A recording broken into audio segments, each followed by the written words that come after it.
Hi, my name is Pete Dakin, and I'm the CEO of wordnerds. We're now in week 438 of lockdown, and with no sign of us ever getting out anytime soon, Jill from Sunderland Software City has asked us to talk a bit about how wordnerds are thinking about staff at this time and their mental health. I think there's three things that we're doing, really. Number one, we recognise that this is a pretty stressful time for people.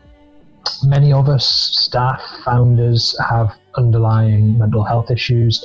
In normal times, we're not always good at taking care of ourselves.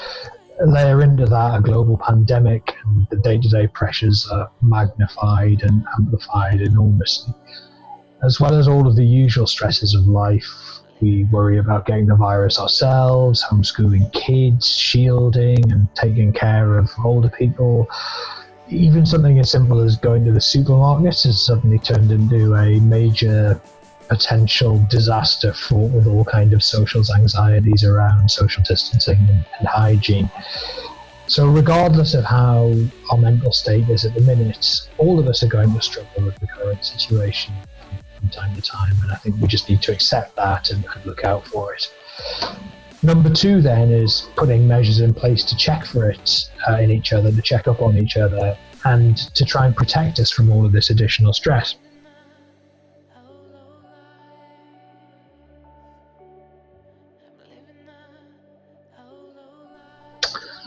Usually in the wordnerds office, we kind of keep an eye on each other in a soft way. So you can tell when somebody's stressed, you can tell when somebody's unhappy, maybe they're a bit snippy, maybe they're not talking as much as they usually are. And you pick up on that just by being in close proximity to do that.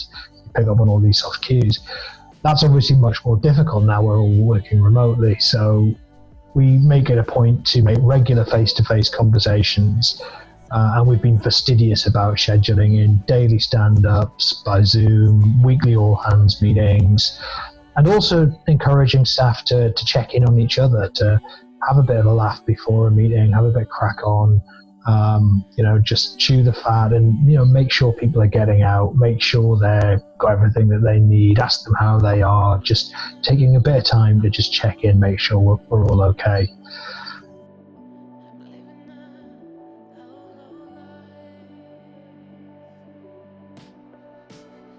We also noticed that people with scheduled holidays were cancelling them, and people weren't booking in days off at the rate that we would normally expect. And who can blame them, right? Who wants to burn holidays at a time like this when you can't really go anywhere or do anything with them? Although, things are starting to ease up a little bit now, we're still not going to take our holidays out to go on holiday. Now, given that most of us have worked pretty much non-stop till Christmas, since Christmas rather, this makes us extremely concerned about potential burnout amongst staff. So our solution was to give everybody an additional couple of days holiday on top of their usual allocation, but with the condition that they have to take them before the end of June. So just take your time off, chill out, hit the garden, go for a walk, spend more time with the kids, whatever you want to do it, but you have to do it before the end of June. People are saying anyway that they're more productive than ever because they're missing commutes and everything, so we can afford the downtime, and while it's only a really small gesture, it at least lets the team know that we're serious about the need to be vigilant and looking after ourselves and our mental health. And so the messages that it sends are as important as the downtime itself, and we are genuinely concerned about burnout.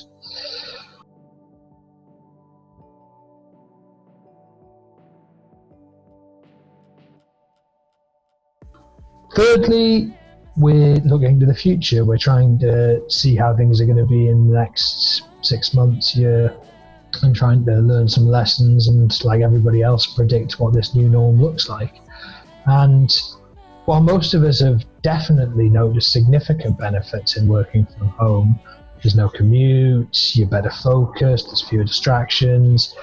At the same time, there's absolutely no doubt that we're also missing each other as human beings as well. We have a good laugh in the office, and not being there does take out a big part of your kind of social interaction. So it's inconceivable that when all of this is over, we'll ask staff to return to normal and expect them to work a 5-day week from inside our office in Proto, regardless of how nice an office it is. But at the same time, it's equally inconceivable that we're going to bin the office off altogether and go fully remote. So where's the compromise? And that's a question that's taken up a bit of our time and a bit of our mental thought over the past few weeks. We decided to conduct a staff survey to find out what people thought, and to understand the good and the bad of working from home and what they thought the future would look like. And it was really interesting.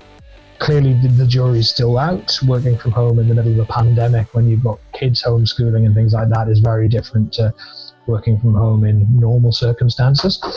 But there were some really interesting results. So a couple of things that definitely jumped out. Firstly, not everybody's home is designed for home working. Some people really resent having to turn over space to a makeshift office. Not everybody has a garden that they can escape into.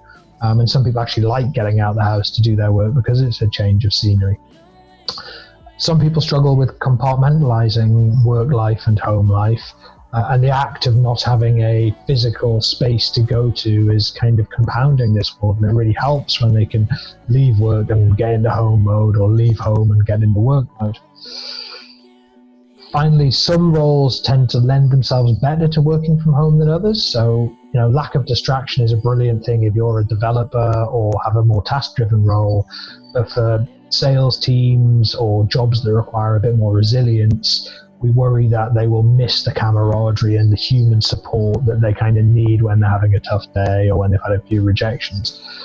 So the upshot for us is that we'll probably aim to trial a 2 to 3 day working week from the office, with everybody in on the same days to kind of facilitate meetings and maximize that social contact, and then 2 or 3 days from home. And that may vary by role, so a couple of them might do kind of 2 days a week and everybody else might do 3, but we'll see how we go and we'll feel our way. All we need now is another company that wants to do something similar that we can sublet our office to and share the costs. So I hope you found this at least interesting or helpful. And if you've got any questions, feel free to get in touch. Most of all, though, please look after yourself. These are mental times. Thanks.